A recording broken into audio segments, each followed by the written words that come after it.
नमस्कार दोस्तों, बहुत बहुत स्वागत है आपका एग्जाम गुरुजी के मध्य प्रदेश के साप्ताहिक करंट अफेयर्स में। क्योंकि मध्य प्रदेश में खबरें इतनी ज्यादा रहती नहीं है कि हम उनका डेली करंट अफेयर्स चालू कर सकें, इसलिए हमने इसका वीकली करंट अफेयर्स चालू कर रखा है और ये प्रत्येक सोमवार को आपको अपडेट मिल जाता है। जल्दी हम इसकी पीडीएफ भी आपको उपलब्ध कराएंगे जो कि आपको एग्जाम गुरुजी के ऐप में उपलब्ध रहेगी और इसके जो करंट अफेयर है वो भी वहां पे अपडेट करेंगे और नेशनल और इंटरनेशनल दोनों करंट अफेयर्स अगले 2 से 3 दिन के अंदर आपको ऐप में मिलने लगेंगे।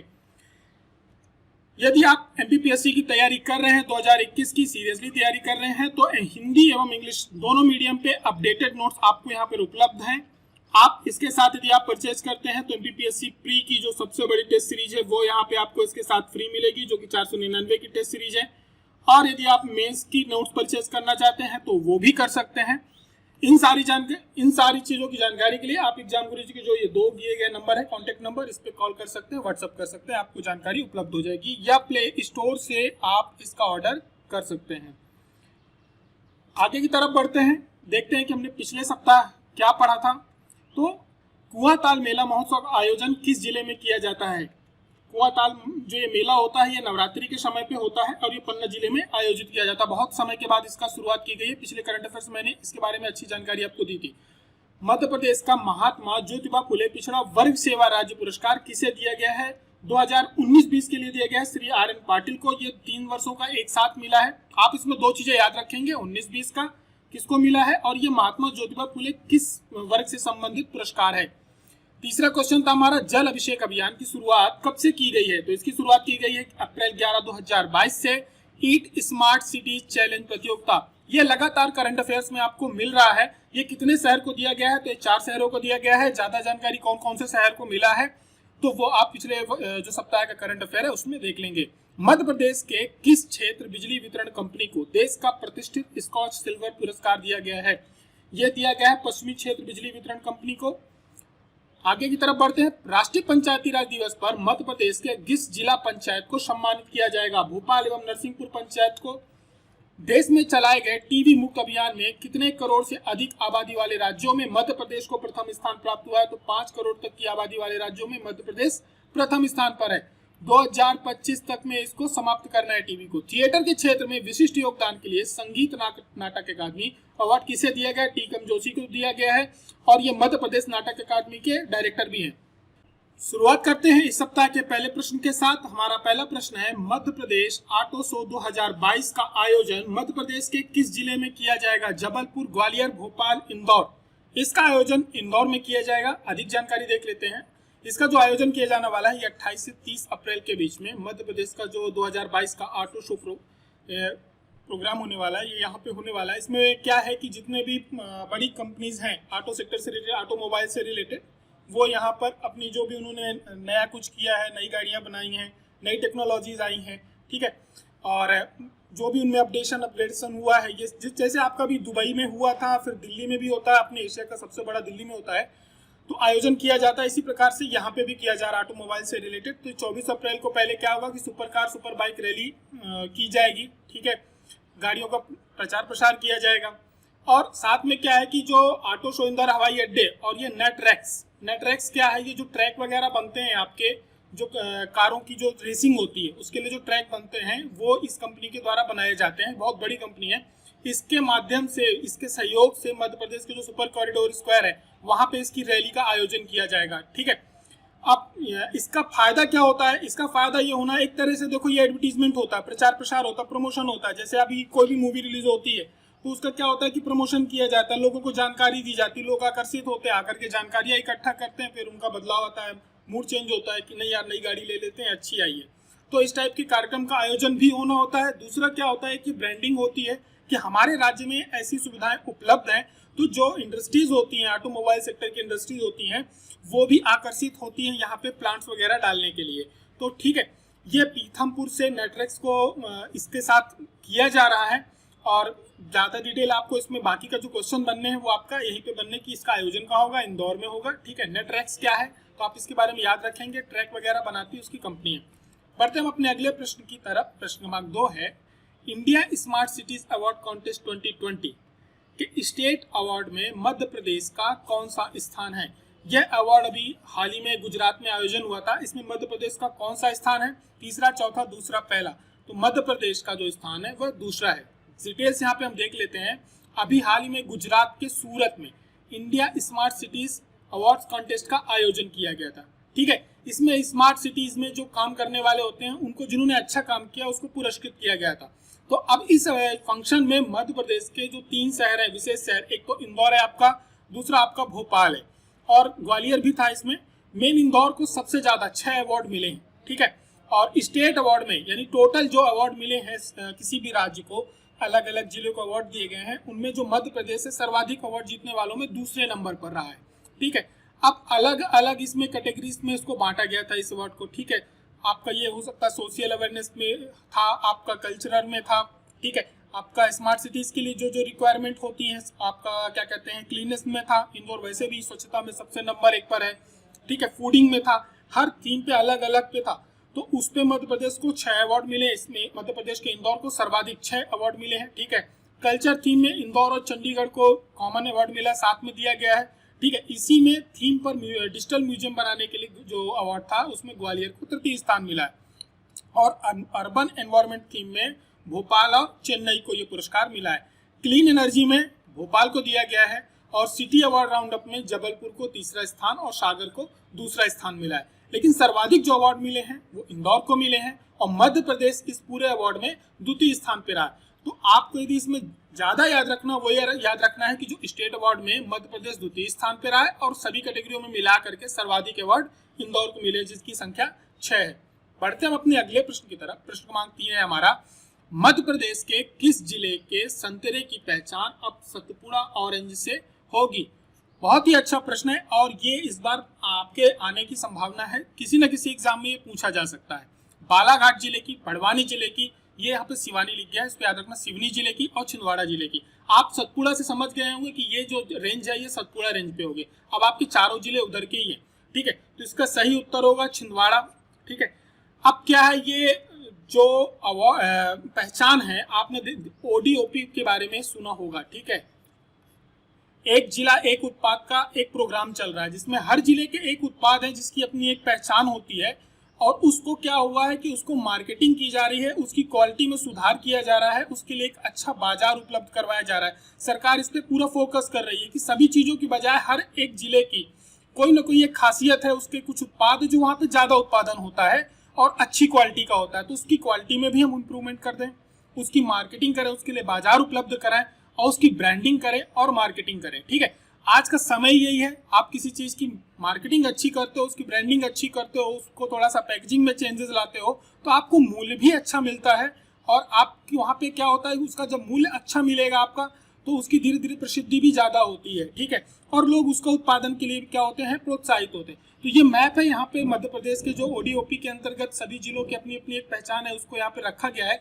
लेकिन सतपुड़ा रेंज जो आपका क्या कहते हैं ऑरेंज है, ये छिंदवाड़ा जिले को दिया गया है। ठीक है, कोदो कुटकी का बहुत पहले आपने पढ़ाया था हमने आपको, बालाघाट में कोदो कुटकी चला था। ठीक है, जीरा शंकर चावल जो आप काली मूंछ का चावल होता है उस तरह का होता है जीरा शंकर चावल, ये भी शिवनी का काफी फेमस है। लखनादौन का आपने क्या कहते हैं, लखनादौन का आपने मावा बाटी सुना ही होगा। तो अलग अलग जिलों के अलग अलग उत्पादक हैं,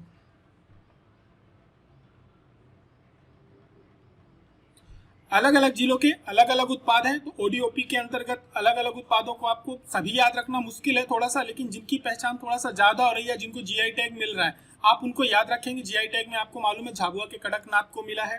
ठीक है, अभी हमारे यहाँ से जो चावल है जीरा शंकर चावल, उसको भी मिला जीआई टैग। ठीक है, तो अब ये भी एक पहचान के लिए हो रहा है। और संतरे के लिए वैसे भी नागपुर सबसे ज्यादा फेमस है ना, नागपुर का संतरा लगभग पूरे देश में फेमस है। लेकिन आप ध्यान देंगे कि ये जो छिंदवाड़ा का संतरा है ये नागपुर में सबसे ज्यादा बेचा जाता है, वहां की मंडी में सबसे ज्यादा जाता है। और इस संतरे की जो खासियत है वो इसका जो छिलका होता है काफी पतला होता है और ये टेस्ट में भी अच्छा होता है। आपको आसपास मिल भी रहा होगा लेकिन आपको जानकारी नहीं होगी कि ये अपने ही राज्य का, क्योंकि कई बार इसको क्या है कि नागपुर के संतरे के नाम से बेच दिया जाता है, क्योंकि इसको जो बाजार सबसे पास में पड़ता है, बड़ी मंडी है जो संतरे की, वो नागपुर है, यहाँ से महाराष्ट्र बॉर्डर है। तो ये संतरा वहां चला जाता है, फिर उसके बाद वापस हमारे राज्य में आता है कई बार, तो जिसकी वजह से इसकी जो पहचान है उस तरीके की नहीं मिल रही है। तो अब सरकार क्या कर रही है, इसके जो पैकेजिंग है, बाकी चीजें, उस पर बार कोड का एक कॉन्सेप्ट लेकर के आ रही है और कोशिश कर रही है कि हमारे इस संतरे को जीआई टैग मिल जाए तो अपनी एक अलग पहचान हो। ठीक है, आगे की तरफ बढ़ते हैं, अगले प्रश्न की तरफ। हमारा अगला प्रश्न है प्रश्न क्रमांक 4, राजस्व संग्रहण एजेंट योजना। ठीक है, ये एक योजना है जो राजस्व संग्रहण करने के लिए है। ये किस विभाग की योजना है, किसके द्वारा चलाई गई है? लघु उद्योग, सूक्ष्म मध्यम उद्योग, बिजली कंपनी या कृषि विभाग? इसका सही उत्तर होगा बिजली कंपनी की। ये एक तरह से रोजगार सृजन करने वाली भी योजना है और ये विद्युत वितरण कंपनी के द्वारा कब शुरू की गई है? मध्य क्षेत्र के 26 जुलाई 2021 से शुरू की गई है। इस योजना में मोटा मोटा ये है कि जो क्या कहते हैं, एक फ्रीलांसिंग टाइप से काम करवाएंगे इसमें। अभी जैसे अपने यहाँ जो मीटर रीडिंग लेने वाले आते हैं वो भी फ्रीलांसिंग में काम करते हैं विद्युत विभाग में। अब क्या हो रहा है कि इनको राजस्व संग्रहण, मतलब कि आप बिजली का बिल भी जो है आप पे कराइए। अब क्या होता है कि जब कोई मीटर रीडिंग लेने जाता है तो धीरे धीरे क्या होती है, उसकी आस पड़ोस के लोगों के साथ एक पहचान हो जाती है और विश्वास बन जाता है। ठीक है, एक तरह से उसकी वहां पे लोगों के साथ एक अच्छी पकड़ हो जाती, पहचान हो जाती। और कोई बहुत सारे ऐसे लोग होते हैं जो ऑनलाइन पे करना नहीं जानते या उनके पास वो सुविधा नहीं होती। तो अब क्या होगा कि सरकार ये चाहती है कि आप लोग उनका जो बिल है वो भी पे करवाइए, उसके लिए हम आपको कुछ इंसेंटिव देंगे। तो लोगों को क्या कर रही है, प्रोत्साहित कर रही है कि आप लोग बिजली का बिल पूरा करवाइए, सरकार का राजस्व संग्रहण अच्छा होगा, राजस्व मिलेगा सरकार को, क्योंकि बहुत बार बिजली के बिल पे नहीं होते हैं। तो ये एक तरह से इसके लिए योजना है। अगले प्रश्न की तरफ, प्रश्न क्रमांक 5 है, नेशनल कैंसर ग्रिड की सदस्यता लेने वाला पहला राज्य कौन सा है? मध्य प्रदेश, उत्तर प्रदेश, राजस्थान, छत्तीसगढ़? आपको मालूम है इस पहला राज्य कौन सा होगा? मध्य प्रदेश होगा। पिछले करंट अफेयर्स में हमने आपको बताया था कि मध्य प्रदेश सरकार अब क्या है कि कई जो हॉस्पिटल्स हैं, बड़े हॉस्पिटल्स हैं, प्राइवेट सेक्टर्स हैं, उनके साथ OMU साइन कर रही है अपने जो हमारे यहाँ के डॉक्टर्स हैं और हॉस्पिटलिटी है उसको अपग्रेड करने के लिए। इसी कड़ी में एक अगला जो कैंसर से जुड़ा हुआ एक योजना चल रही है वो टाटा मेमोरियल हॉस्पिटल के साथ। ठीक है, इसके साथ सरकार ने अभी क्या किया, OMU साइन किया है। और नॉलेज शेयरिंग मिशन, ठीक है, पिछली बार सरकार के इसका मिशन के बारे में मैंने आपको बताया था, तो इस मिशन का ही एक हिस्सा ये भी है। ये है किसका? ये टाटा मेमोरियल के साथ जुड़ा हुआ है। टाटा मेमोरियल का ही एक ऐप है नाव्या ऐप, जो कि इसी से जुड़ा हुआ है। ठीक है, तो अब क्या है कि सरकार ने इसके साथ एक OMU साइन किया है। अब इसमें होगा क्या कि अपने कैंसर की जो मरीज होते हैं वो क्या होता है कि उनकी जो दवाइयाँ होती हैं वो रेगुलर चलती हैं। बहुत बार ऐसे मरीज भी होते हैं जिनके पास उस दवा को परचेज करने की एक क्षमता नहीं होती, वो नहीं खरीद सकते, जिसकी वजह से भी उनकी मृत्यु हो जाती है। तो टाटा मेमोरियल कैंसर का बहुत बड़ा रिसर्च सेंटर है, अपने हिंदुस्तान में बहुत ही प्रसिद्ध रिसर्च सेंटर है। तो सरकार ने इसके साथ OMU साइन किया है कि उन लोगों को दवाइयाँ भी एक वाजिब दाम में उपलब्ध कराई जाए और इन्हें जो बार बार डॉक्टरों के पास आना पड़ता है, क्योंकि अब कोई ग्रामीण क्षेत्र का है वो टाटा मेमोरियल जाएगा, उसका एक तो आने जाने में एक्सपेंस हो रहा, ठीक है, यहाँ से यदि वो बॉम्बे जा रहा है तो उसका बहुत सारा एक्सपेंसेस तो आने जाने में खर्च हुआ है, यदि वहाँ वो रुक रहा है तो उसमें एक्सपेंसेस हो रहे हैं, और ये सब जोड़ने के बाद दवाइयाँ अलग महंगी हैं। तो सरकार ये कह रही है कि हम वर्चुअली, जो नाव्या ऐप है ये वर्चुअली काम करता है कि आप एक बार दिखा दिए तो अब बस आपको जो जांचें हैं, ठीक है, ये क्योंकि डॉक्टर्स जो होते हैं केवल जांच देखते हैं कि आपकी प्रगति कितनी है, आपकी जो दवाइयाँ चल रही हैं उसकी आपकी बॉडी में इंप्रूवमेंट कितना हो रहा है, जो कैंसर का साइज है वो बढ़ रहा है कि उतना ही है। तो ये सारी चीज़ें आप उसको ऑनलाइन एक ऐप के माध्यम से उनको दिखा देंगे और वो आपकी दवाइयों को आगे कंटिन्यू करेंगे। तो इससे क्या होगा कि लोगों की जो ये बीच की उनके जो खर्चे हैं उस पर नियंत्रण होगा और बहुत सारे लोग क्या है इस इलाज से जुड़ पाएंगे। तो सरकार ने इसके लिए क्या किया है कि नेशनल कैंसर ग्रिड इससे जोड़ा है और मध्य प्रदेश सरकार ने टाटा मेमोरियल के साथ इसका OMU साइन किया है ताकि लोगों को अच्छा इलाज उपलब्ध हो और ज़्यादा से ज़्यादा लोग इसमें जुड़ सके। तो नाव्या ऐप क्या है, ये आपको याद रखना है कि नाव्या ऐप यदि आपसे पूछा जाएगा क्या है तो नाव्या ऐप का आपको नाम याद रखना है। एक तो एक कैंसर से जुड़ा हुआ है, आपसे पूछ सकता है किससे संबंधित है, तो हॉस्पिटलिटी से भी आपको संबंध रखना है। तीसरा क्या है, ये टाटा मेमोरियल का जो एक नेशनल ग्रिड कैंसर ग्रिड है उसका जुड़ा हुआ है। ठीक है, आगे की तरफ बढ़ते हैं। हमारा अगला प्रश्न है प्रश्न क्रमांक 6, कन्या विवाह योजना। ठीक है, ये पुरानी योजना है, काफी समय से चल रही है। इसमें अभी लॉकडाउन के टाइम में भी थोड़े से बदलाव किए गए थे, इसकी जो इसमें आर्थिक सहायता दी जाती है उसमें बदलाव किया गया था जब अपने यहाँ कांग्रेस गवर्नमेंट थी। इसके बाद फिर से इसमें बदलाव किया गया। तो इसमें कितने आर्थिक सहायता प्रदान की जाती है? 1,21,000, 55,000, 31,000? इसका सही उत्तर होगा 55,000। मध्य प्रदेश सरकार ने अभी योजना को क्या है फिर से शुरुआत किया है लॉकडाउन के टाइम में, क्योंकि ये योजना क्या होती है सामूहिक विवाह से जुड़ी हुई है।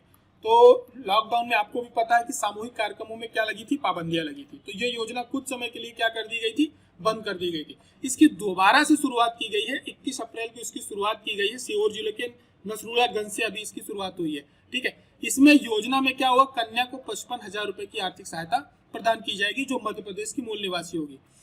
अब इसमें सरकार क्या करती है, 38,000 रुपए की गृहस्थी का सामान देगी, 11,000 रुपए का चेक देगी और 6,000 रुपए की राशि बाकी की शामिल है। तो आप इसमें याद रखेंगे इसकी जो राशि है वो परिवर्तित कर दी गई है और दोबारा इसकी 21 अप्रैल से शुरुआत की गई है। बढ़ते हम अपने अगले प्रश्न की तरफ। प्रश्न क्रमांक 7 है हमारा, वन समितियों के गठन एवं पुनर्गठन करने का अधिकार अब किसे सौंपा गया है? जनपद सदस्यों को, विधायक को, जिला कलेक्टर को, ग्राम सभाओं को? ये बहुत ही अच्छा प्रश्न है इस बार की परीक्षा के लिए, क्योंकि इसमें परिवर्तन किए गए। पेशा एक्ट आपका काफी अभी बीच में क्या कहते हैं खबरों में था, सरकार इसको लागू कर दी है। इसके बारे में मैं आपको डिटेल वीडियो बनाऊंगा। इस पेशा एक्ट के बारे में आपको बहुत सारी जानकारी मिलने वाली है और बहुत ही संभावना है कि इस बार बहुत सी परीक्षाओं में मध्य प्रदेश की ये पूछा जाएगा, क्योंकि जो आपके पटवारी के एग्जाम आने वाले हैं वो भी आपके पंचायत से जुड़े हुए हैं, आपके क्या कहते हैं ग्रामीण अर्थव्यवस्था से जुड़े हुए हैं और आपका पीएससी तो है ही। और ये टॉपिक जो है ये आपका टॉपिक भी पंचायत से ही जुड़ा हुआ है, ठीक है, और आपकी ग्रामीण अर्थव्यवस्था से जुड़ा हुआ है। तो आपको पेशा एक्ट और वन और ग्रामीण से संबंधित कोई भी योजना चल रही है आपको उसको मजबूत करके रख लेना चाहिए, उसके फैक्ट्स आपको याद करके रखने चाहिए। तो ये इसका किसको सौंपा गया है, तो इसका जो सही उत्तर होगा ग्राम सभाओं को सौंपा गया है। डिटेल देख लेते हैं इसकी हम। तो वन समितियों का जो गठन और पुनर्गठन, इसका अधिकार अब क्या कर दिया गया है, ग्राम सभाओं को दिया गया है। पहले क्या होता था कि जो राष्ट्रीय उद्यान होते थे तो इसमें जो पर्यटकों का प्रवेश होता था, ठीक है, जो पर्यटक होते थे इसकी जो रसीद कटती है, शुल्क होता है वो देते थे, तो उसकी जो पूरी राशि होती थी वो सरकार के पास चली जाती थी, राजस्व चला जाता था सरकार के पास, बाकी का विभाग के पास रहता था। लेकिन अब सरकार ने क्या किया है, क्योंकि इसकी जो मेंटेनेंस की जिम्मेदारी है इन वन समितियों को दी गई, क्योंकि जितने भी राष्ट्रीय उद्यान है ये आसपास के किससे, ग्रामीण अंचल से जुड़े हुए क्षेत्र हैं। तो सरकार ने क्या किया कि अब क्योंकि इनको भी यदि ये समितियां हैं तो इनको भी अपना फाइनेंशियल स्टेटस मेंटेन करके रखना होगा, तो सरकार ने कहा है कि 33% वन समितियों को प्रावधान किया है। और जो ये वन होते हैं, यहाँ पे बहुत सारे ऐसे वनोपज होते हैं जो कि आपके स्वास्थ्य संबंधित जो दवाइयाँ होती हैं उससे जुड़े हुए होते हैं, ठीक है। हमारी घरेलू जो क्या कहते हैं इमरती लकड़ियाँ होती हैं, जो हमारे यहाँ घरेलू उत्पाद बनते हैं उससे जुड़े हुए होते हैं। और क्या होता है, कई बार वनों की सिर्फ कटाई चलती है, लेकिन क्यों, क्योंकि उनको राजस्व कहाँ मिल रहा है, काटने में मिल रहा है। तो सरकार कह रही है कि काम करो, आप कुछ नया इस पे करते हैं, वनोपजों को हम बेचते हैं और जो इस पे औषधियाँ मिल रही हैं हम उनको बेचते हैं, और जो पर्यटक आते हैं हमारे उनसे मिला करके हम कुछ हिस्सा इनके आसपास के जो ग्रामीण अंचल इससे जुड़े हुए हैं, ठीक है।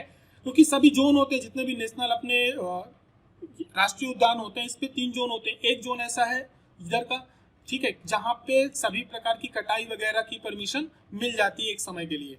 तो उनको क्या होता है, उससे पैसे मिलते हैं। तेंदुपत्ता भी आपको पता है, इससे भी राजस्व इकट्ठा होता है। तो सरकार ने क्या किया कि अब इनको यहाँ से इनकम बढ़ाई जाए, ताकि ये लोग क्या है पेड़ों की कटाइयाँ ही बस ना करें या उसमें और लगाने के लिए भी थोड़ा सा प्रोत्साहित हो। तो यह उससे जुड़ी हुई है।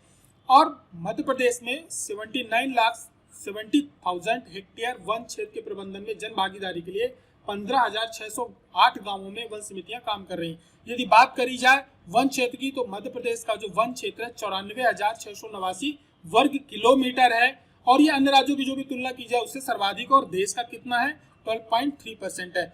ये प्रश्न अभी विवादों में रहा है, एमपीपीएससी के जो 2020 का एग्जाम हुआ है उसमें विवादों में रहा है, ठीक है। तो आप इसको याद रखेंगे, सरकार के द्वारा बताए गए आंकड़े। बढ़ते हम अपने अगले प्रश्न की तरफ। प्रश्न क्रमांक 8 है, लोक प्रशासन में उत्कृष्टता के लिए किस जिले को प्रधानमंत्री पुरस्कार प्राप्त हुआ है? डबरा, दतिया, सीहोर, ग्वालियर? तो इसका सही उत्तर होगा दतिया को। अभी हाल ही में दतिया को अवार्ड दिया गया है। वहाँ के कलेक्टर ने, जो वहाँ के कलेक्टर हैं श्री संजय कुमार, उन्होंने ये पुरस्कार प्राप्त किया है और बहुत ही अच्छा अभियान इन्होंने चलाया था। मध्य प्रदेश के लगभग कई आईएएस अधिकारियों को, लगभग 4 आईएएस अधिकारियों को ये अवार्ड दिया गया है। ये अवार्ड किस दिन दिया गया है? ये 21 अप्रैल को दिया गया है। 21 अप्रैल को क्या रहता है? सिविल सेवा दिवस रहता है, सिविल सर्विस डे रहता है। तो दतिया जिला के जो कलेक्टर है, इन्होंने पोषण अभियान में एक इंसेटिव लिया था, इन्होंने चलाया था मेरा बच्चा अभियान, ठीक है। क्या होता है कि कई बार कुपोषण के कारण बच्चों की जो एक क्या कहते हैं ग्रोथ है वो कम हो जाती है। तो इसको उन्होंने बहुत ही अच्छे तरीके से लागू किया था और इसका प्रचार प्रसार भी अच्छा किया था। इनका प्रदर्शन बहुत अच्छा था, जिसकी वजह से इस जिले पे जो कुपोषण है उसकी बहुत ही अच्छे मतलब परिणाम बहुत अच्छे आए इस अभियान के, जिसकी वजह से इनको ये अवार्ड दिया गया है। पोषण मटका, आपको पता है कि आंगनबाड़ी में एक मटका रखा जाता है जिसमें पोषण के लिए, ठीक है, जो भी आवश्यक भोजन होते हैं, भोजन पदार्थ होते हैं, तो उसके बारे में जानकारी रहती है। और अपने यहाँ सहजन बोलते हैं, कई जगह मुनगा बोलते हैं, उसके पौधे लगाए जाते हैं आंगनबाड़ी में, ठीक है। अभी आंगनबाड़ी को गोद लेने का भी कार्यक्रम मध्य प्रदेश में चल रहा है कि सभी को आंगनबाड़ी को गोद लेने के लिए प्रोत्साहित किया जा रहा है। लोगों से अपील की जा रही है कि आप एक एक आंगनबाड़ी गोद लीजिए। जो भी लोग सक्षम है वो लोग लें, या आप यदि इस पर कुछ डोनेट करना चाहते हैं तो वो भी कर सकते हैं। तो इन सारे कार्यक्रमों को इन्होंने बहुत अच्छे तरीके से लागू किया है, जिसके लिए इनको इस साल का प्रधानमंत्री पुरस्कार दिया गया है। वहीं इंदौर के जो कलेक्टर मनीष सिंह हैं, इनको स्वच्छ इंदौर अभियान के लिए नागरिक सरकारी इंटरफेस के लिए उत्कृष्टता से 2020 के पुरस्कार से सम्मानित किया गया है। वहीं जो श्री विशेष गढ़पाले हैं, इनको दिन प्रतिदिन की गतिविधियों सरकार के नागरिक अलग अलग इंटरफेस में एक सॉफ्टवेयर इन्होंने विकसित किया, जिसके लिए इनको उत्कृष्टता का पुरस्कार मिला है। वहीं पे श्री IAS जो है श्री अजय तिर्की, इनको one nation one software application विकसित करने के लिए ये अवार्ड दिया गया है। बढ़ते हम अपने अगले प्रश्न की तरफ। प्रश्न क्रमांक 9 है, वन ग्राम को राजस्व ग्राम बनाने के कार्यक्रम की शुरुआत कब से की गई है, कब से प्रारंभ हुआ है? 22 अप्रैल से, 1 अप्रैल से, 14 अप्रैल से, 5 अप्रैल से? इसका सही उत्तर होगा 22 अप्रैल से। इसकी शुरुआत अभी हाल ही में की गई है। अब इसके लिए क्या किया गया है? अभी इसकी शुरुआत अभी मध्य प्रदेश में हमारे यहाँ के जो भारत के गृह मंत्री हैं वो आए थे, उनके उपस्थिति में इसकी शुरुआत की गई है।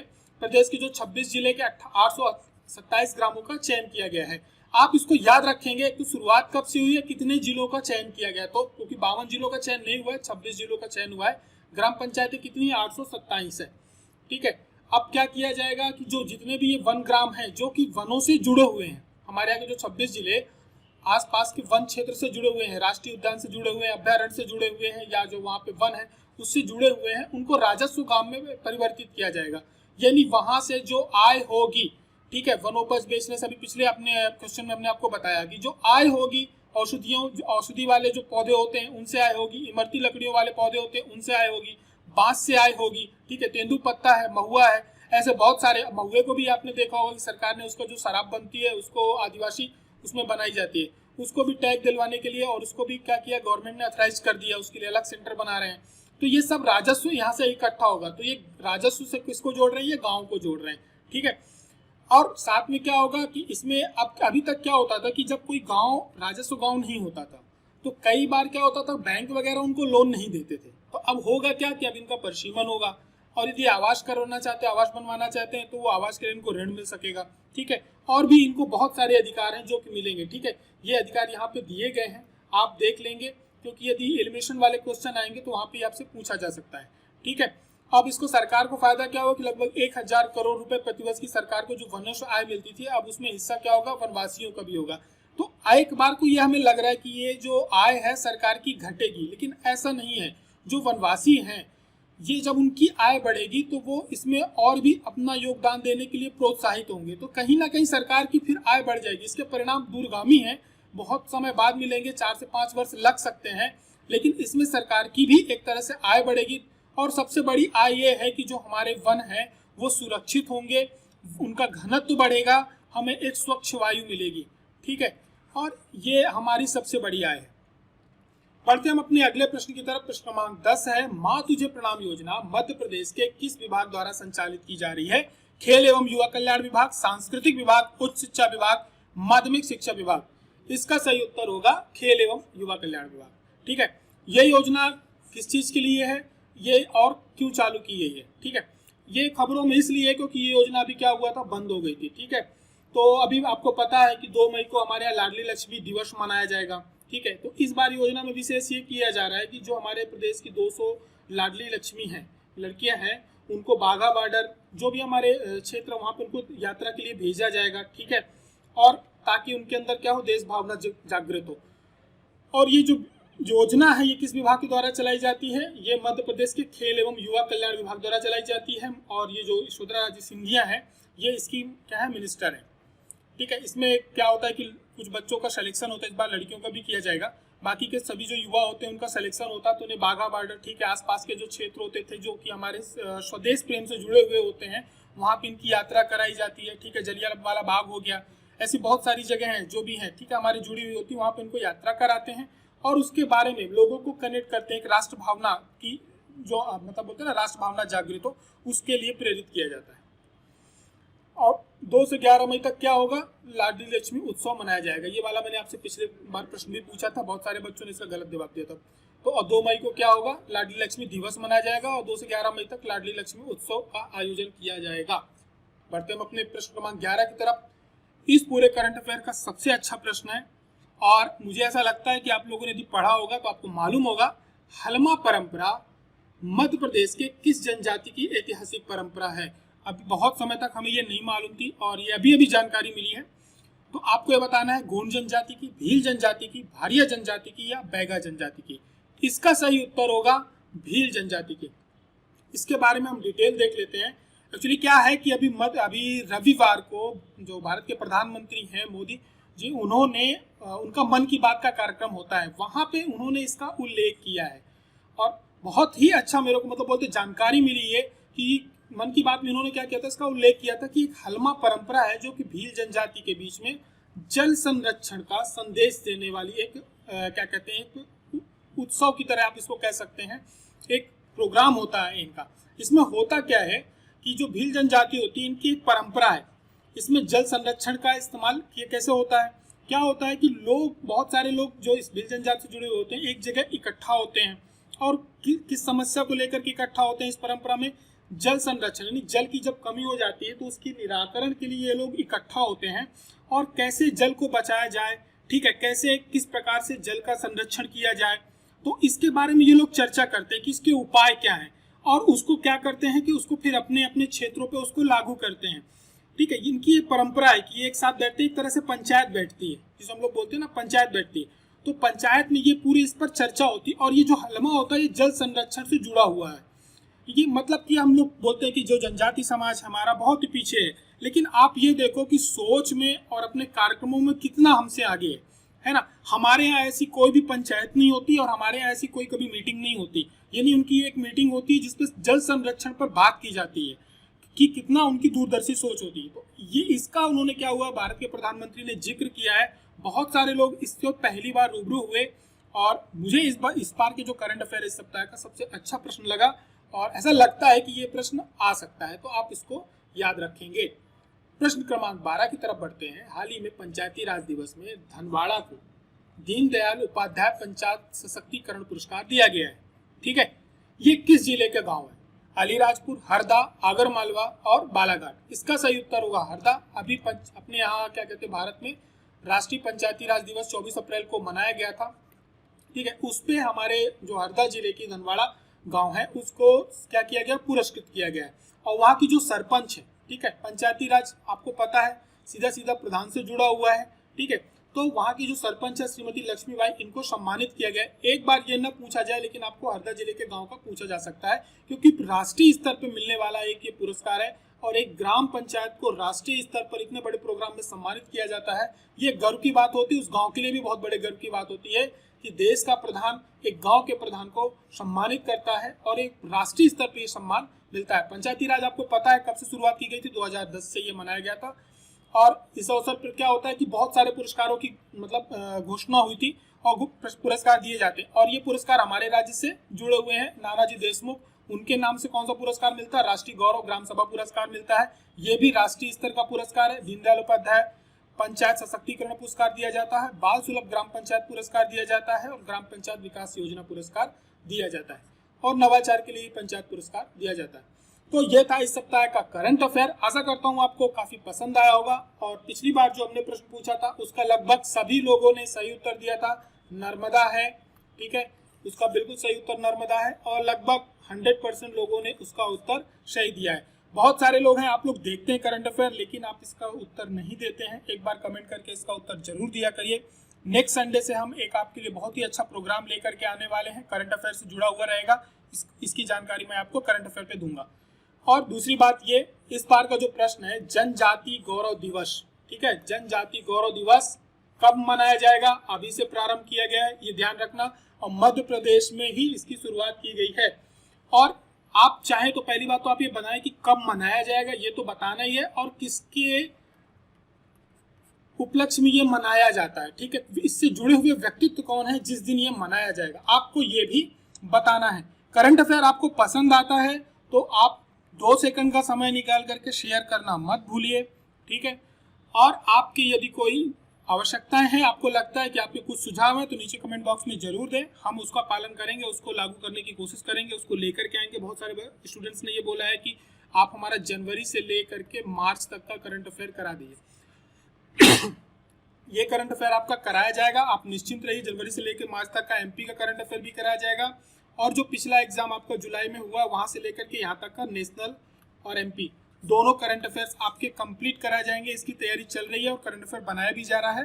पूरी एक प्रॉपर क्लास होगी, आप निश्चिंत रहिए, आप अपनी पढ़ाई किए। फिर मुलाकात होती है अगले सोमवार को अगले सप्ताह के करंट अफेयर्स के साथ। तब तक के लिए ध्यान रखें। जय हिंद, जय भारत।